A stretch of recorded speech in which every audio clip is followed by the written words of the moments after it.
Hey y'all. Hey, what's up? What's up? What's up? What's up? What's up? Happy Wednesday, y'all. Happy Wednesday.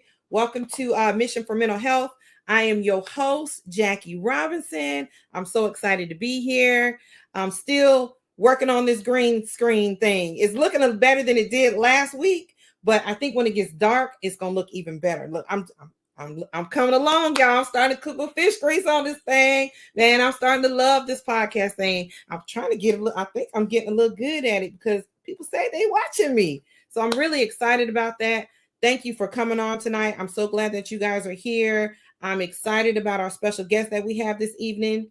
Her name's Ewanna. I know you guys are going to love her. You're going to love her story. She has a story. Just when you think you have a story, just when I thought I had a story, just when I thought, I'm serious, just like when I thought I had a story, somebody came right up behind me with a story.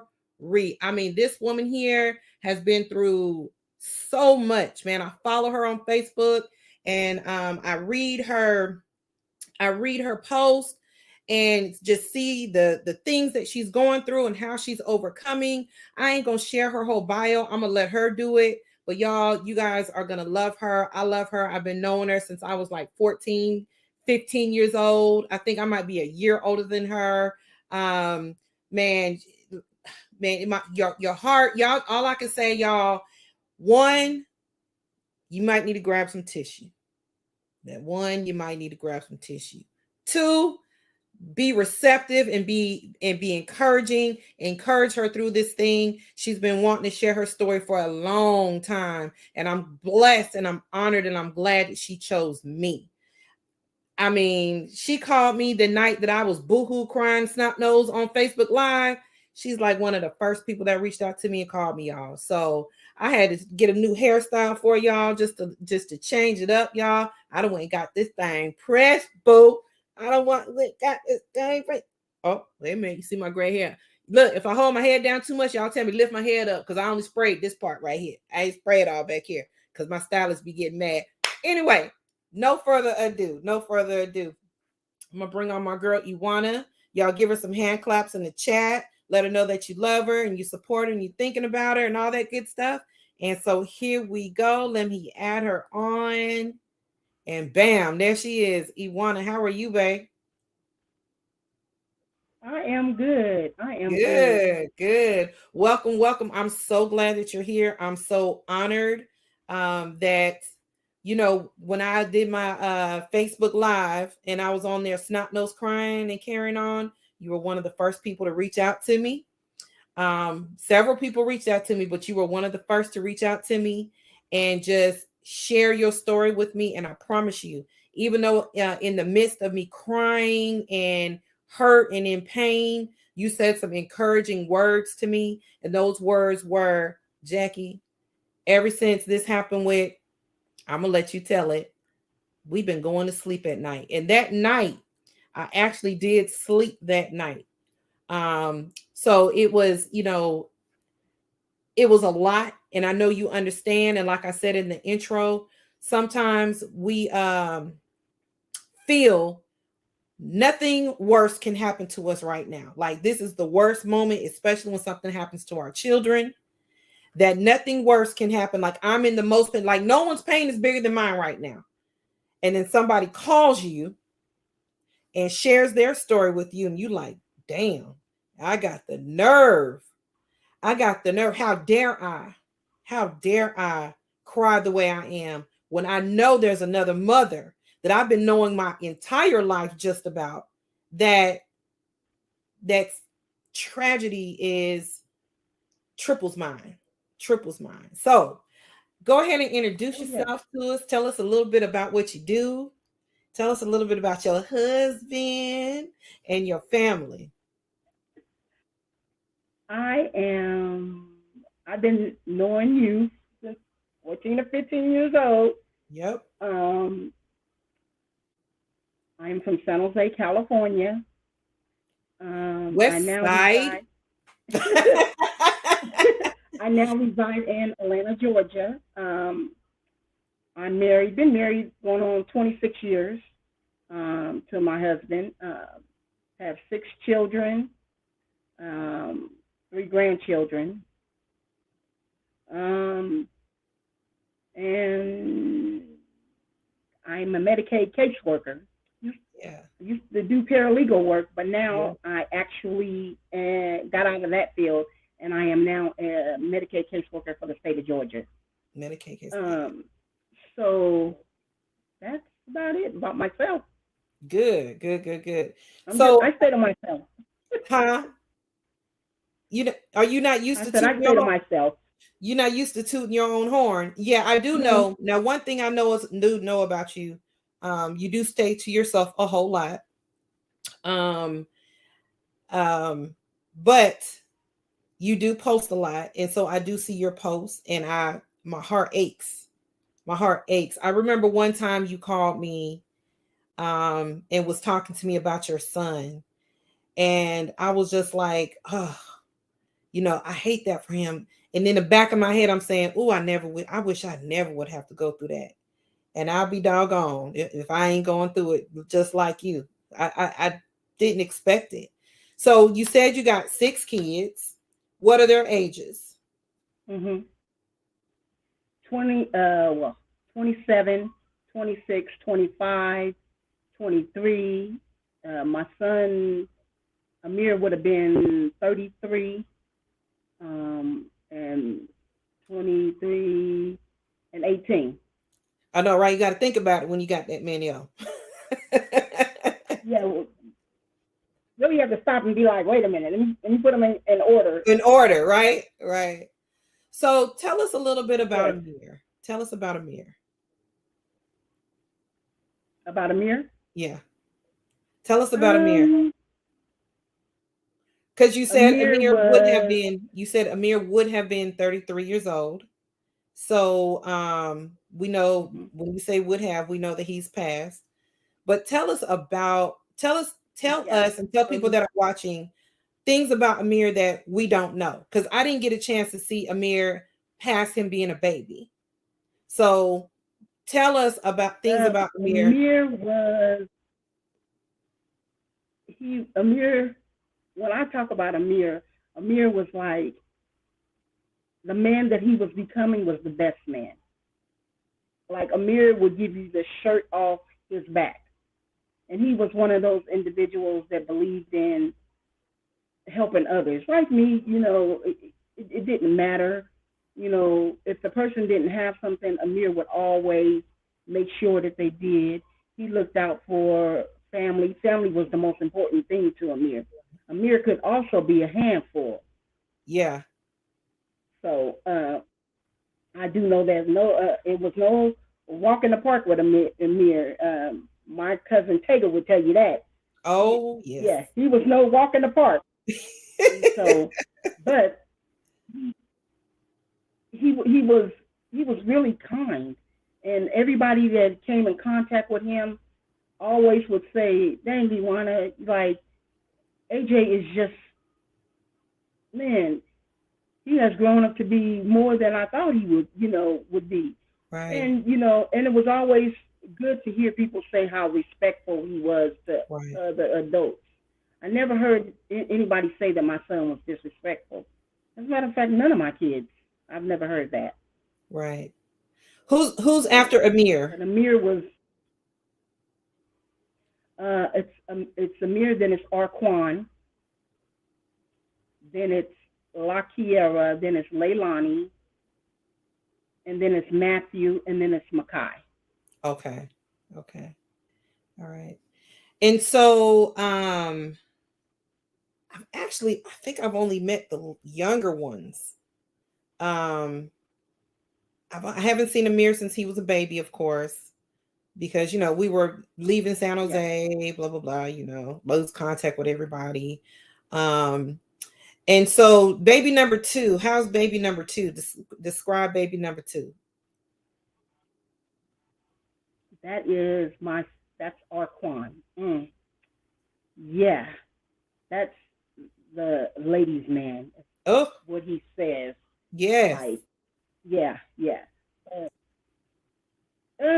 got a lot of his brother's ways, you know. Um, he's also in San Jose still. Okay. He's went back to San Jose. He was here in Atlanta with us for a while, but then Right. he ended up going back to San Jose, Right. which is where he's at now. Okay. Um, then there is number three, my Yeah. daughter, my Yes. 26-year-old. Now the Yes. girls, oh my God, the girls are extraordinary. I love the Yes. girls. The girls are just Yes. the best. They bring out the best. Leilani and Lakiera, that's my 26-year-old and my 25-year-old. Good Mm-hmm. girls, good girls, the best. Leilani graduated from Georgia State. She's actually going back to Georgia State to go to law school Law school. I to saw become an that. attorney.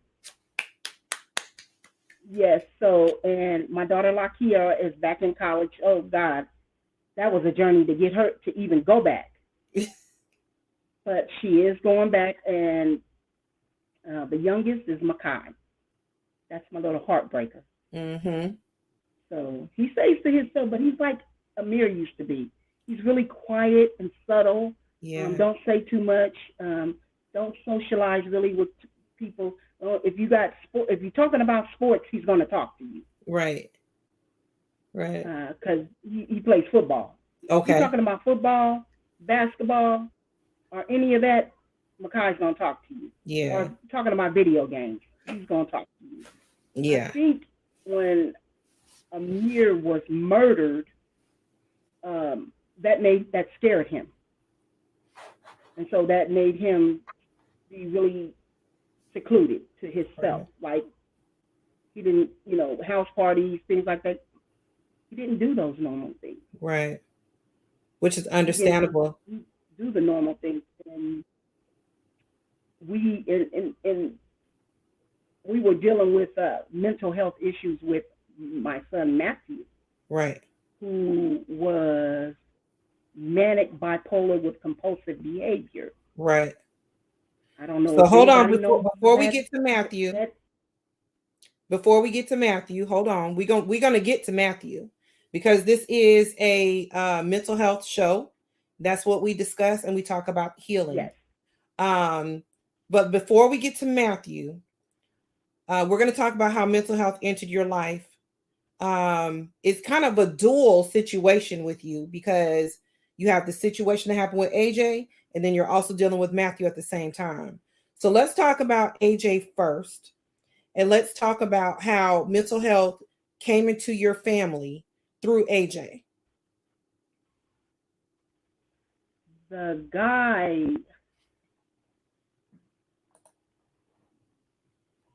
that murdered my son Mm-hmm.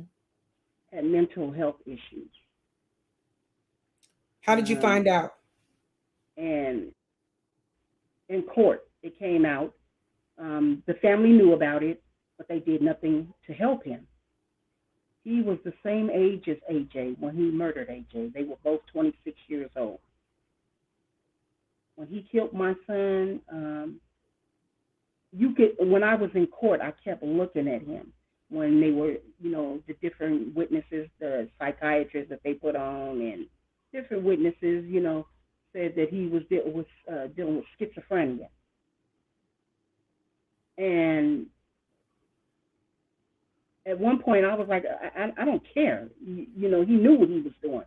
But Right. the more and more that they started explaining the things and we're talking schizophrenia mixed in with self-induced drugging yourself with Correct.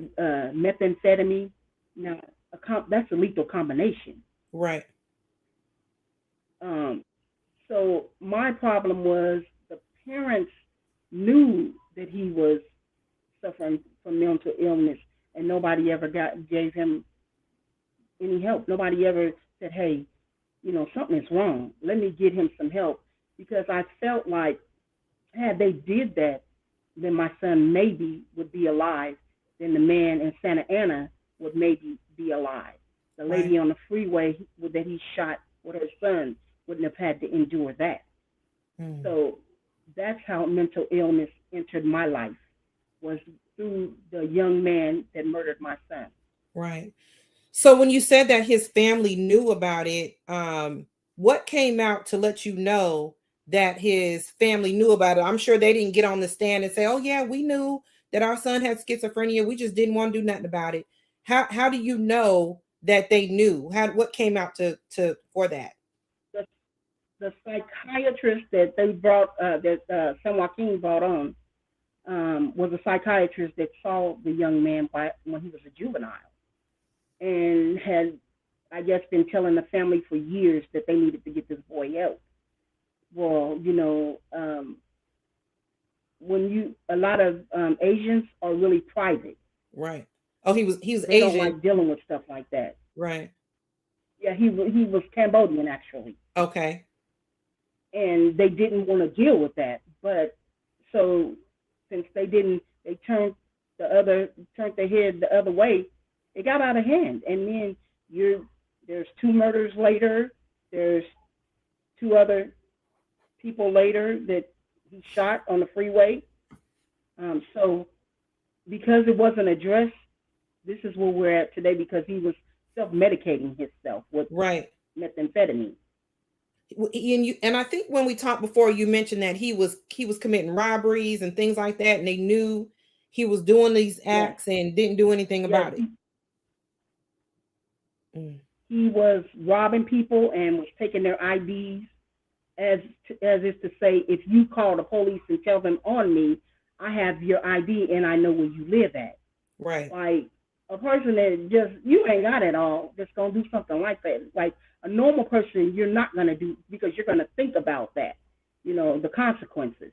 Right. So when you're dealing with a person with mental illness, they're not thinking about the consequences. They're Right. just living in the moment. Right. They're living for that charge.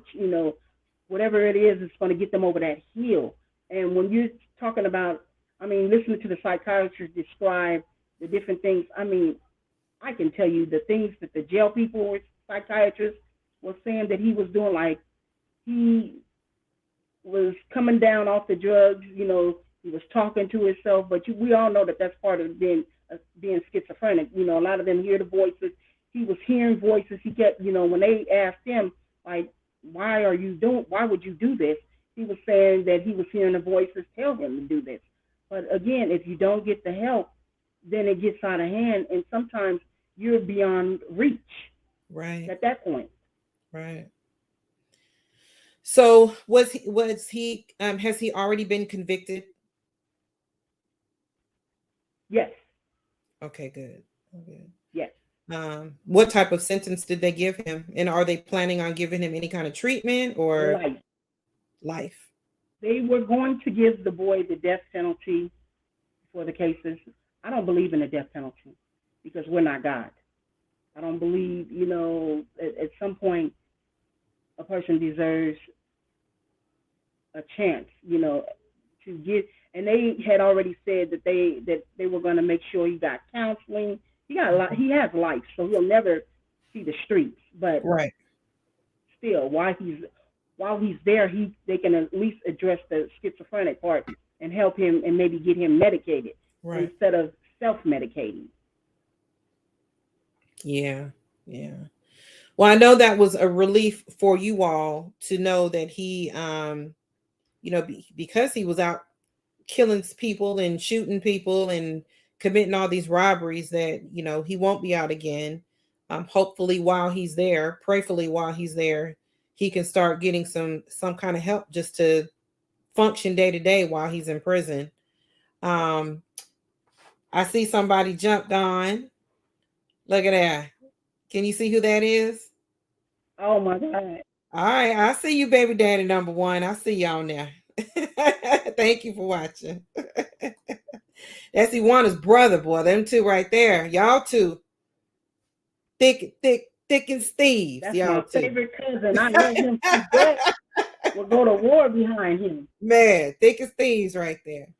So so let's talk about Matthew. I remember the day you called me and told me that he had been arrested. And so tell me, let's talk about Matthew as a child.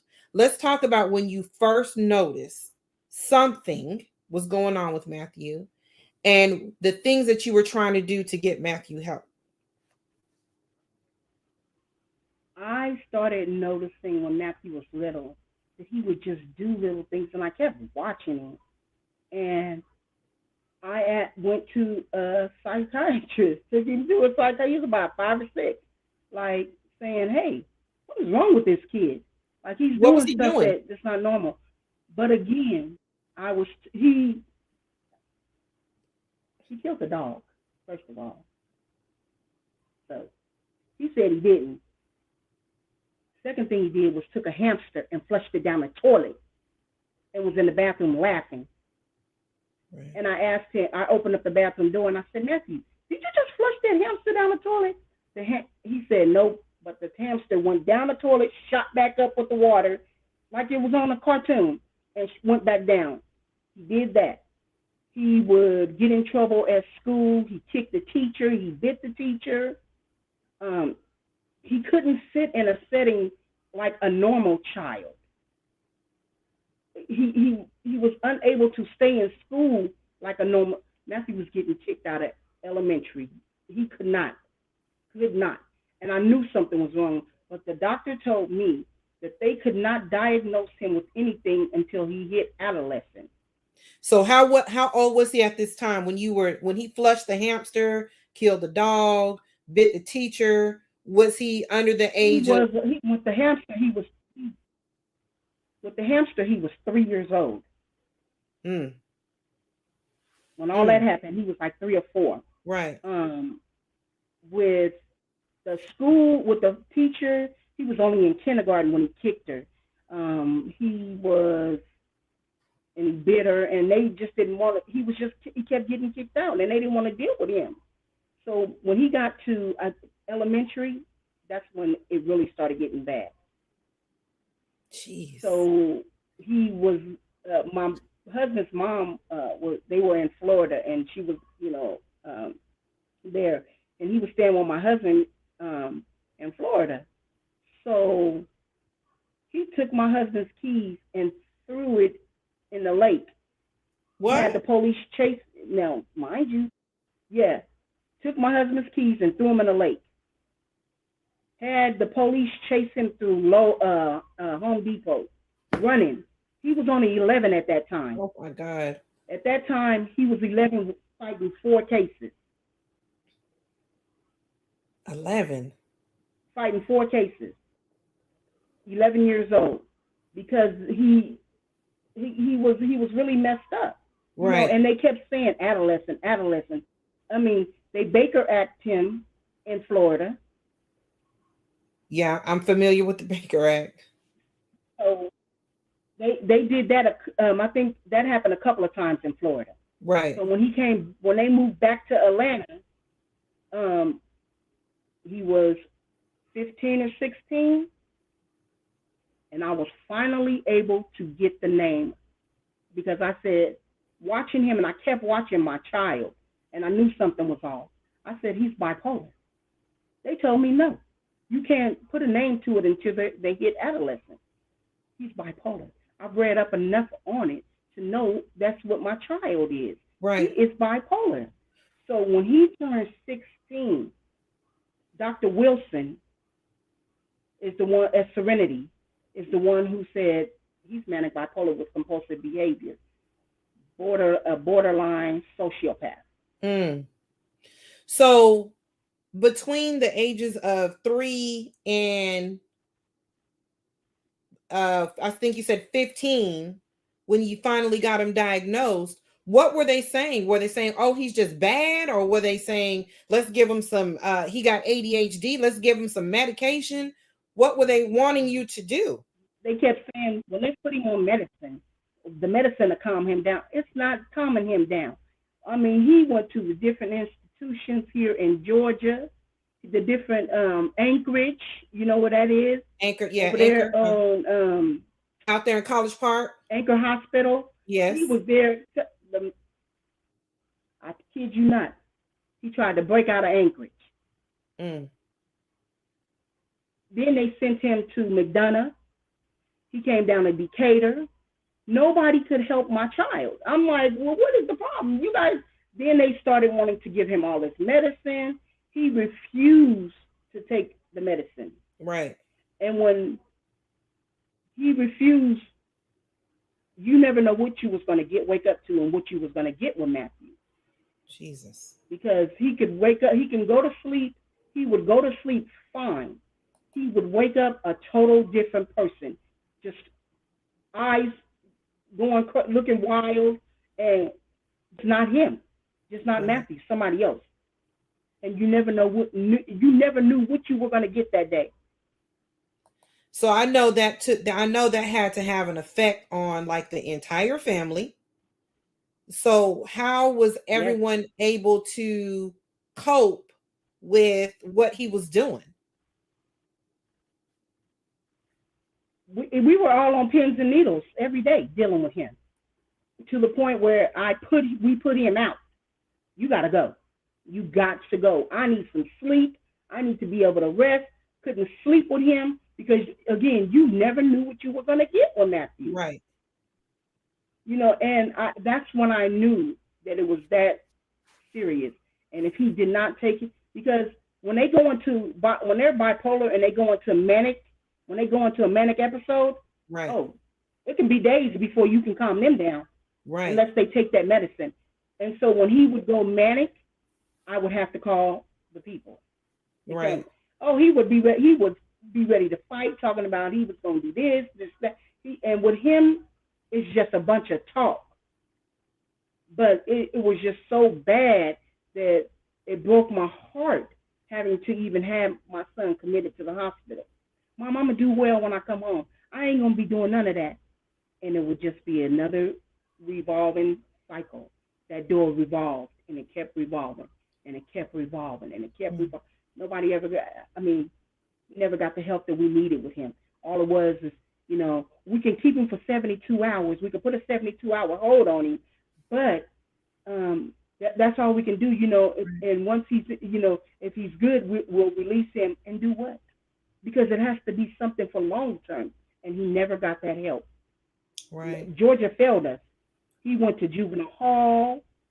We had to call the police. I mean, he would just do things like pull out a gun. He just do crazy stuff. He had my son, my baby boy, so petrified of him that whenever Matthew came around, my son would go in another room because he would zone in on my baby boy and pick on him. I wonder why. It was always Makai he would zone in on. And when you like I said, when you're dealing with somebody that's manic, it can be days before they calm down. And during those days is when we would have to call where he went to McDonough. He was there for a couple of days, and then when the longest was when he went to Decatur, somewhere out here in Decatur, somewhere out there in Decatur. When he went to Decatur, then, but it was hell. It was hell. Mm-hmm. And so you said that they diagnosed him as a sociopath. Mm-hmm. What did he do? What signs? First off, let me let the listeners understand. Show them. I pulled up a little bit of information about sociopaths and their behavior. Y'all know I got to put them on because I can't see. Whoo! But the light is in them. Y'all work with me though. Work with me. I did get a little bit of information about sociopaths. It says sociopaths are psychologically disturbed people with a severe form of antisocial personality disorder, sometimes called ASPD. It's estimated that about 30% of people with antisocial personality disorder are sociopaths.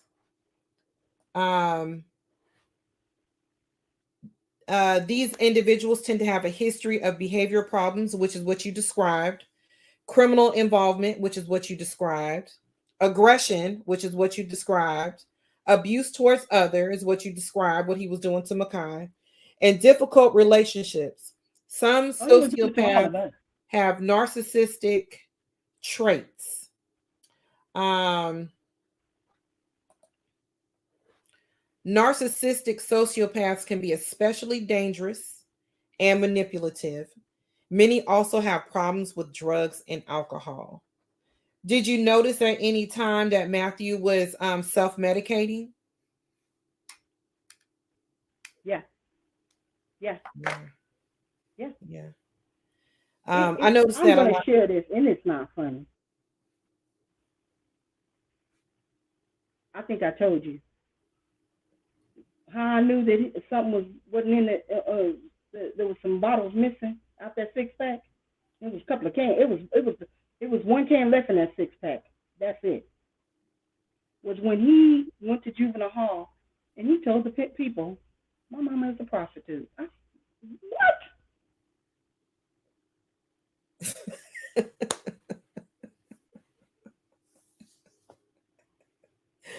And what I guess his daddy's the pimp.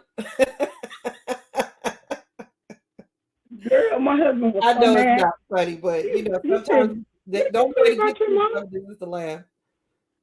Sometimes the only way to get through some of this is to Yes, laugh. I know it's not funny, but it's hard. It's hard. It's hard. So, what ended up happening with Matthew? Matthew ended up getting charged with murder.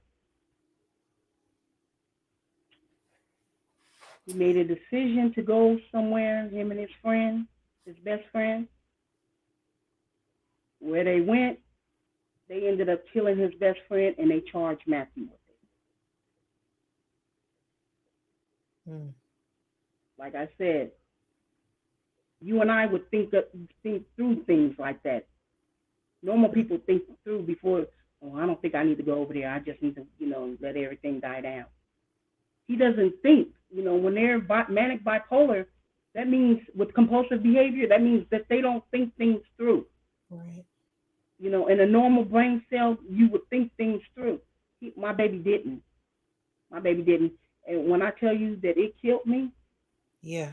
and it killed me, I just had lost my son, and then I had to deal with that. So essentially, I lost two sons, Yeah. one to the system and one to the graveyard. Yeah. All behind mental health. All All behind behind because mental health. people didn't know how to get help or didn't want to get help, and behind people wanting to Mm-hmm. get help and can't get help. So, and that's what Yep. I titled your podcast, A Mother's Pain, because like I said, sometimes we think when things happen with our kids, that is like our worst pain until you talk to another mother who's had to deal with pain with two children. So, Mm-hmm. how much time or did they say Matthew? Did they give Matthew? He's been sentenced, They gave my son 30 years. and I think it's important for people to hear this because I wanted people to understand some of the symptoms that Matthew had, some of the symptoms that AJ's killer had, um, and when you recognize these things, um, even though we didn't receive help that we needed for our children, still fight for help for your child because you never know that Yes. one doctor may just say, "Hey, I know this ain't right. This child needs help." And that one doctor may do it. That one doctor may write that one pet subscription and that one pass to get this child the extended care that they need. So Matthew's been sentenced for 30 years. While he's in prison, is he receiving treatment or is he not receiving treatment? He's not receiving treatment. He's not. But when I talk to him, you can tell that he's changing. You know, um, and you can tell he's changing. But then at the same token, Can't come to my house. So yeah, so let's talk about that. At some point, Matthew's going to come home. Can he Yes. come to? Can he come to you? No. No. So how has Matthew's diagnosis affected the family? How has it affected his dad, you, his siblings? How has that affected all of you? It was to the point where I had already, before AJ was murdered, I was already dealing with the mental illness with Matt going in and out of the institution. And I was just trying to come to grips with that. And it, it sent me over the top as a parent. Like, I don't, like, I felt like I just can't do it. I can't go to sleep in my house thinking that he's gonna come and do something stupid, and that's where we were all at. My husband was tired of tussling with him. Um, we were, as a family, as a whole, we were drained, literally drained.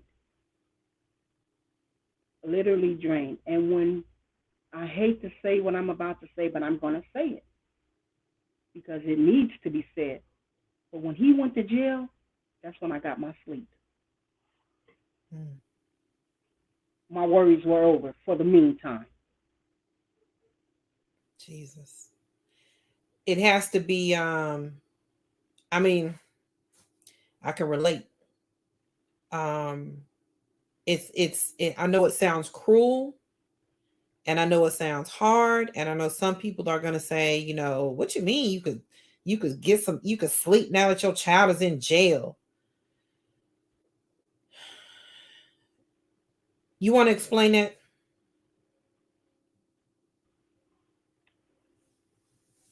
Didn't have to worry about whether he was out there in the streets, whether he was going to be killed because he didn't flipped out on somebody. Didn't have to worry about um, him waking up and he standing in the front yard shooting in the air. Didn't have to worry about him harming my child, my youngest. Didn't have to worry about him harming his other siblings. Um, I just didn't. We just didn't have to worry about that. We didn't have that to worry about because Matthew was doing stuff and bringing drama back to my house. Wouldn't tell us about it, and we were caught off guard on a lot of stuff. And when he went to jail, it was a sense of peace because to be like, I was at the point where, Lord, I don't want to have to kill my own child Mm, because you're not going to hurt me. mm. That's where I was at. Because I had told him, if you run up on me, it's going to be the last person you run up on. Were you all So scared the of him? fear, because mind you, Matthew, was I scared of him? Yeah. Oh no, I wasn't scared of him because I could match his craziness right along with him, and I used to tell him that. But my kids were petrified of him, Yeah. and if you would have saw how scared they were, you would understand. Like, I had to protect them. Matthew, yes, he was my child too, and I loved him all the same, but he wasn't right in the head. Right. And I would always tell him, Matthew, take your medicine, Matthew. But he wouldn't take it because when they take the bipolar medicine, it's the psychotic medicine that they have to take too. Yes. And they don't like to slow down. Yeah, to balance them out. Yes, and he would tell me, I'm not taking that. It makes me sleepy. It makes me slow. Well, But I that's how would you're rather supposed to you be. be. And I would tell him that I mean, it's working, but my husband, he was tired. He was tired, Yeah. and He was and we tired. couldn't. it's like the more we pushed to help him, the more he pushed against us.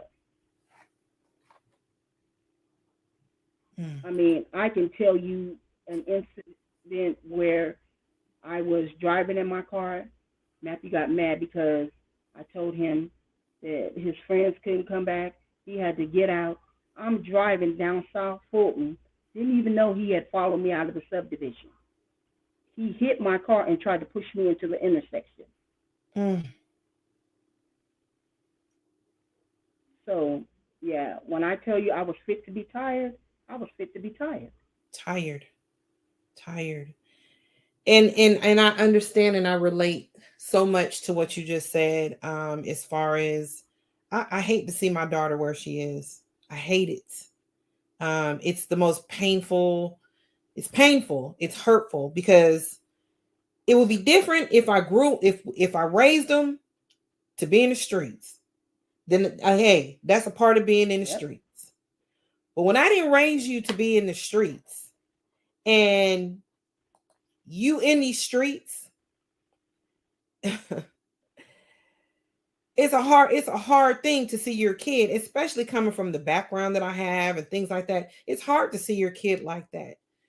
And so I relate with you when you say I can go to bed knowing that they're incarcerated because I know where you are.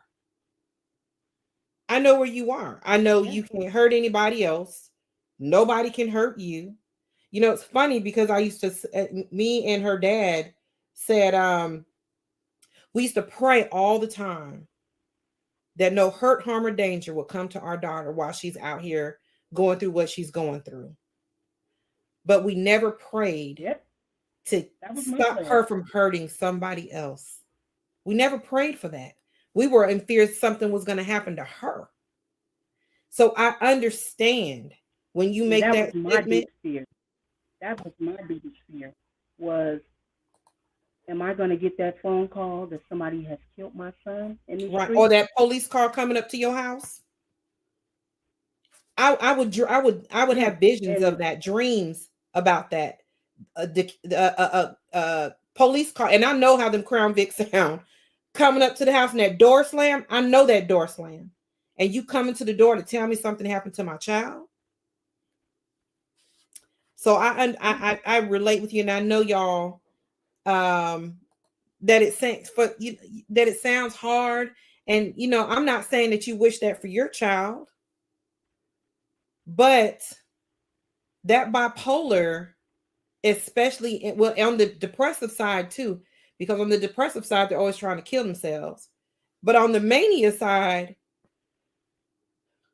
you end up with mania your oh, doggone the self. mania side is worse than the depression side. The mania side is you better know what you're doing when you're dealing with them when they mania.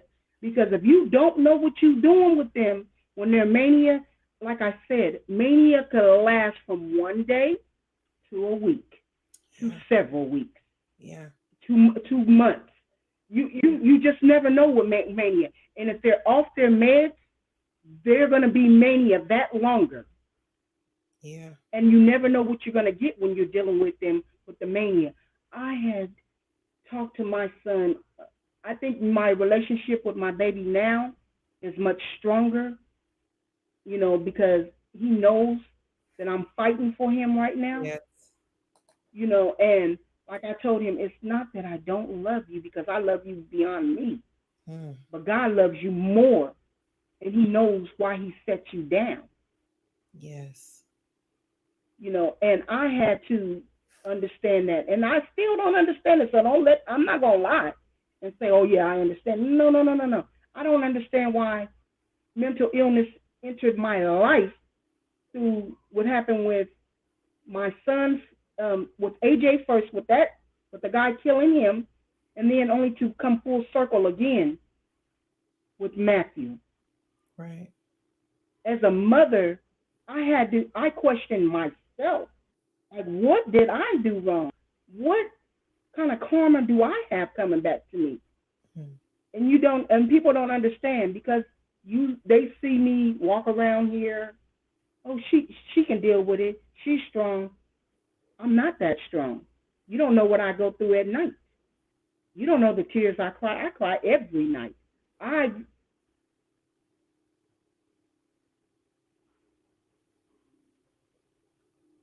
I go through just as much hurt as the next person. Yep. I just don't show it, and I don't wear it on my sleeve. But when you have your child murdered, and then you're dealing with another child that goes away for murder, as a parent, what do you do? Where do you go? Right. Where do you go? In your mind, you're wanting to wake up from this nightmare, and you Yeah. say, I can do this. I can get up. I can put my feet on the ground, and I can pretend like it doesn't exist. But unfortunately, it does. And unfortunately, this is my reality. Yeah. There are times that I feel so alone, and I have to deal with my mental side because I am at the point where I have those mental breakdowns. And then I just recently had to start seeing a psychiatrist Right. because it's so So overwhelming, and we forget about us. We're so busy trying to be strong, and we forget about us. so I was I gonna have ask you, no what shame. do you do? What do you do for you? This is I told y'all, I told you guys, and I wasn't gonna put no makeup on Ewanna. I told y'all get your tissues. I told y'all. I knew it was gonna come at some point. I knew it. Um, but what does Ewanna? Don't be laughing at me, girl. That makeup about to be gone. That's okay. I don't care.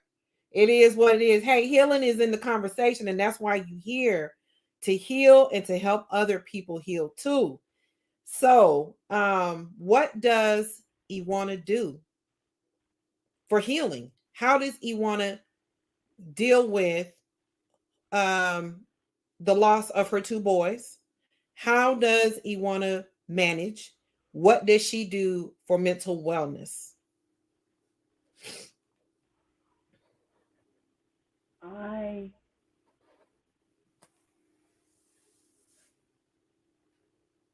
had to start relying and trusting and believing that God makes no mistakes. But even that wasn't good enough for me because here lately, I've just I felt I've been having a mental breakdown. Like my mind and my heart is breaking. Every other day, I find myself crying. Every other day, I find that I don't have an outlet. So my outlet now is I listen to music. I started journaling. That's my outlet. And then I had to go talk to a psychiatrist. Yeah. Because at first I was like, man, I don't feel like them telling me, I was seeing a counselor at first, but the counselor, I had to tell her, I was like, just as fucking retarded as I am. You can't even tell me nothing. Right. So I stopped seeing her. I had to. I had to stop talking to that lady.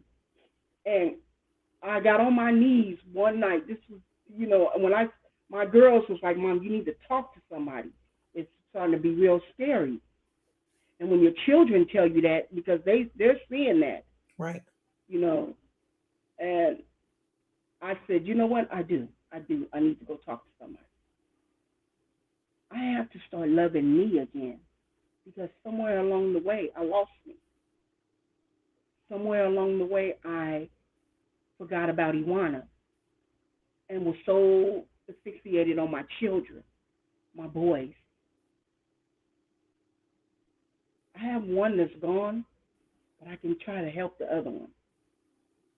I can try to help him where when he comes home, that he'll be in a better place and he'll know how to deal with things, take his medicine, know when he feels himself getting manic. But how can I help them if I don't help myself? I Absolutely. can't do anybody any good if I don't start seeing about me. So I just started taking those steps, and I had called my sis Nell, and I told Nell what I was going through, and she was like, "What?" But I had to tell somebody, Right. other than my family. A lot of people see me, and you can't tell that anything's wrong with me because I'm not that person. I'm very private. But how private can I continue to be? And it's killing me. Yeah. Each day, each day is a struggle. I get up and put my feet on the ground, and the first thing I thank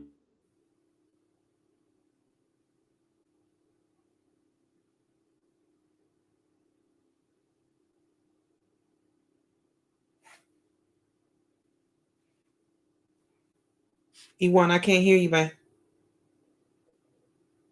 I can't hear you. Mm-mm.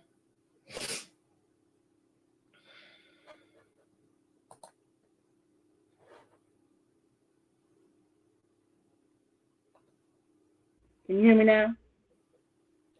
Okay. Each I'm day at the is a point struggle. now Mm-hmm. where the feelings that I'm starting to have are getting stronger and stronger, and I need help Yeah. because I don't want to get to the point where depression ends up being the end of my demise. Correct. Correct. And so that's one thing we do.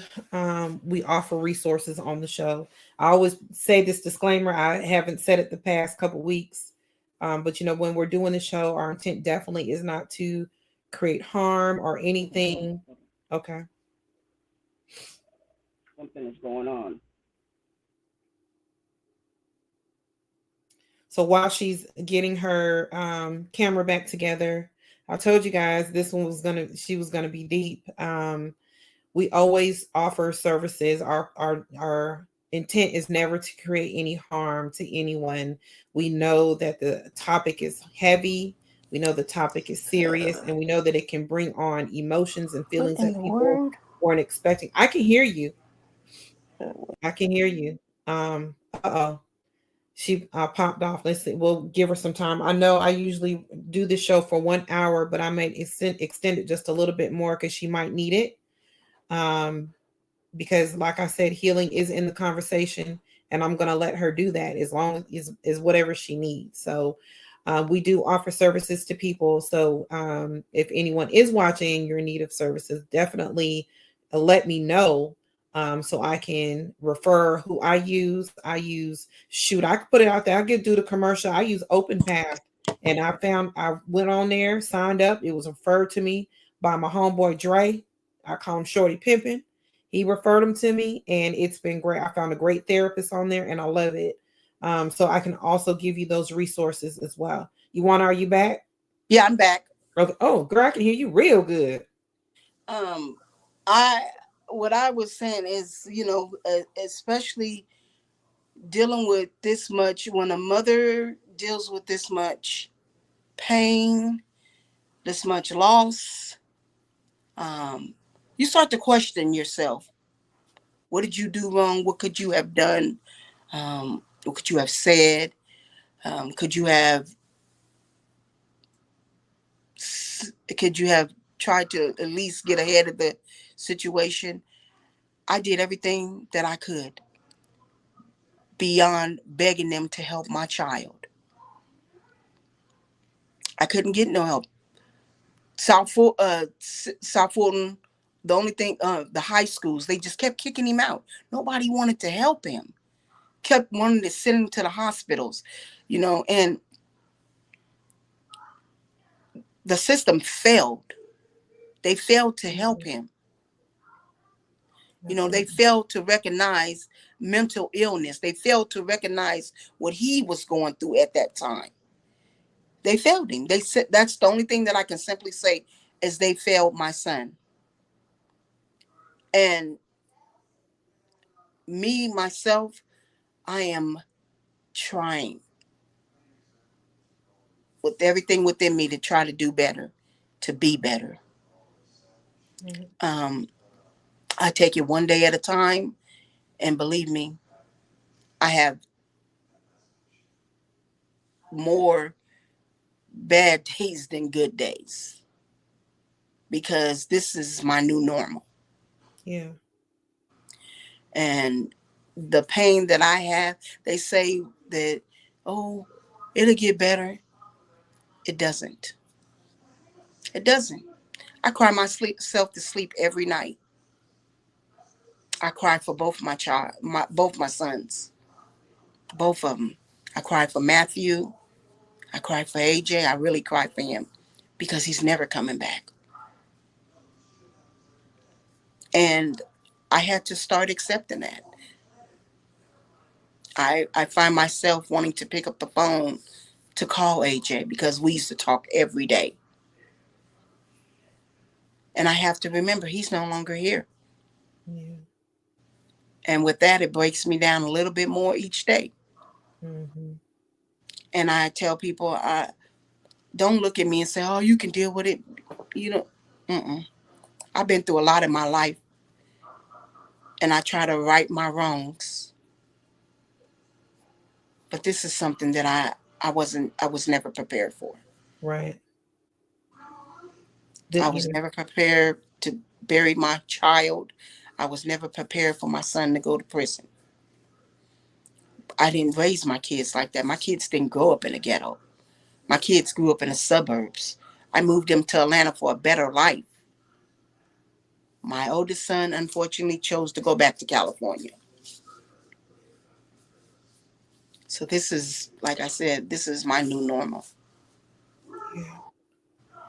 And so we're gonna help you through this too. We've talked a little bit before about services for you and things Mm, like that, and trying to I mean, you're starting on the right path, but you just need a little bit more help to help you to guide you through your journaling and listening to music and you know spiritual, to help your spirit.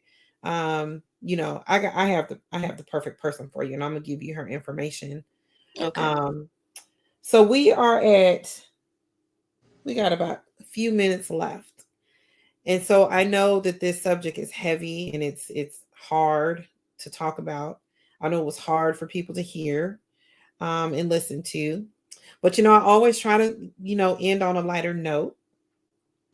So I got a question. You ready? Yes. All right. If you had 10 times your salary, all the money, like I told my guest last week, if that billionaire up in Chicago was to shoot you 1 million, you have plenty of money, no worries in the world. What would you do with your money? I probably would help others that didn't have anything. Yeah, I don't like seeing people struggle. Right, I right. don't. I'm not one of those people. Money just doesn't make me. Mm-hmm. I can care less because I have a comfortable life. Yeah, that's a So good I would help feeling. others. I would use that to help others. That's a good feeling to have a comfortable life. Yeah. Okay, so what song comes on the radio that is your favorite song? What is your favorite jam? Um.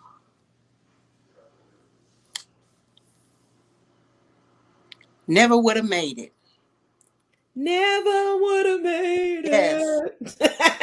Yes. Yes. I love that song. I Y'all would know have I lost can't it sing. all. I be trying, but I can't I sing would have otherwise. lost it all. Yes, I would have lost it all. Yes. Yes, yes. And what is your favorite movie? My favorite movie. Hmm.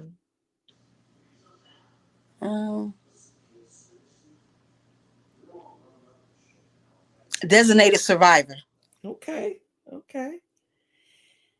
And is there any question that I didn't ask you that you wish I would have asked? No. No? Okay. And what advice would you give our listeners that are dealing with a child with mental health and mental illness? What advice would you give them? Pay attention. Pay attention because it starts when they're young, and you'll start seeing the telltale signs. Like I said about that hamster, Girl, though that was I my would have telltale freaked sign. out if I'd have seen that. You, when I Look, we when can, I we walked can in that laugh a bath, little bit about some of it now, but I would have, boy. when I walked in that bathroom and saw that hamster shoot up in that, it was like something out of the cartoon. And he always be like, "Mom, why you be telling people about that? Because it's true." So yeah, just pay attention. Let get help. I mean, they will not help you if they're little, and I'm telling you that. You don't get the help when they're little because they have to wait till they hit adolescence, because you don't know if they're going to grow out of it or not, is what they're saying. Because Right, some people do grow out of it, but my son wasn't one of those, right, right. and I knew he wasn't going to grow out of it. It just got with each episode of something, it became a little bit more difficult to control. Yeah.